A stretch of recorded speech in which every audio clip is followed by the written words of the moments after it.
ब्रह्म राक्षस, एक खौफनाक प्रेत की कहानी। ब्रह्म राक्षस भारतीय लोक कथाओं में एक खौफनाक और शक्तिशाली प्रेत आत्मा है। इसे ब्रह्म राक्षस इसलिए कहा जाता है क्योंकि इसका उत्पत्ति किसी ब्राह्मण या तपस्वी से जुड़ी हुई होती है, जो अपने तपस्या या साधना में किसी प्रकार से विघ्न डालने के कारण राक्षस में बदल जाता है।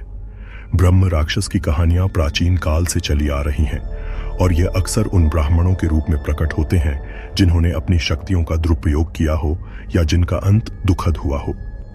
यह कहानी एक ऐसे ब्राह्मण की है जो अपनी तपस्या में गहरी रुचि रखता था, लेकिन अपनी इच्छा पूरी करने के लिए उसने एक गलत मार्ग अपनाया। बहुत समय पहले एक छोटे से गांव में एक ब्राह्मण था जिसका नाम शंकर था।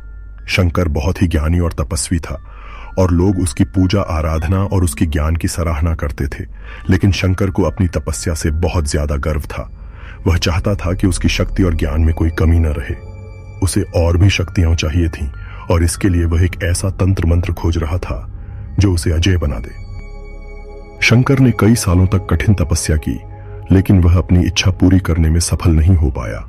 एक दिन उसने सुना कि एक विशेष तंत्र विद्या है जो किसी को अमर बना सकती है, लेकिन उसे एक बहुत बड़ी बलि चढ़ानी होती है। शंकर ने इस तंत्र विद्या को प्राप्त करने के लिए बिना सोचे समझे उस बलि को स्वीकार कर लिया। उसने एक निर्दोष व्यक्ति की बलि दी और उस तंत्र को पूरा किया।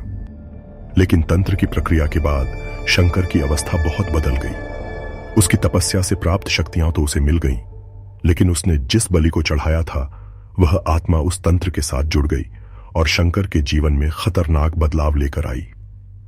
शंकर धीरे धीरे एक ब्रह्म राक्षस में बदलने लगा, क्योंकि वह एक निर्दोष व्यक्ति की हत्या करने के कारण आत्मिक शांति खो चुका था। उसकी आंखों में रक्त लाल हो गए और उसका चेहरा विकृत हो गया। वह अब न केवल एक साधारण इंसान था, बल्कि एक खतरनाक राक्षस बन चुका था जिसका कोई चेहरा नहीं था और वह केवल अपनी इच्छाओं के पीछे भागता था। अब शंकर को अपनी आत्मा की शांति पाने के लिए अपनी गलतियों का प्रायश्चित करना था, लेकिन उसने इस रूप में अपनी नफरत और क्रूरता को बढ़ा लिया। वह किसी भी इंसान को अपना शिकार बना लेता था। जो भी व्यक्ति रात के समय उस गांव के पास से गुजरता, वह शंकर की आत्मा के जाल में फंस जाता। उसकी भयानक हंसी और खौफनाक आकार से लोग कांप उठते थे। वह उन लोगों को पकड़कर अपनी शक्ति से उन्हें मार डालता और उनकी आत्माओं को अपनी शक्तियों में समाहित कर लेता। गांव वाले डर के मारे उस जगह से दूर भागने लगे। कहते हैं कि शंकर की आत्मा अब एक ब्रह्म राक्षस के रूप में वहां भटकती थी। वह हर रात किसी न किसी को अपनी शिकार बनाता और उनकी खोपड़ी से खून चूसता था।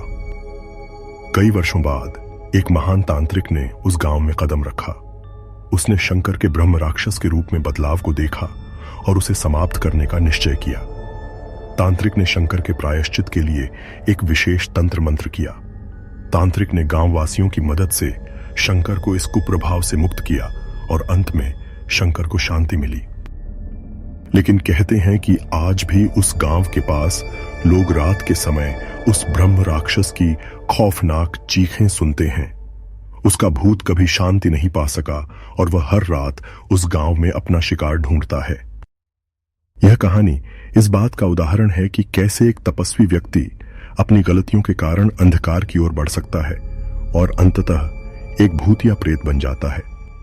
अभी चैनल को सब्सक्राइब करें और दोस्तों के साथ शेयर करें। क्या आप सच में इस सिहरन भरे सफर के लिए तैयार हैं? तो देखिए और जानिए प्यार और डर का असली रूप।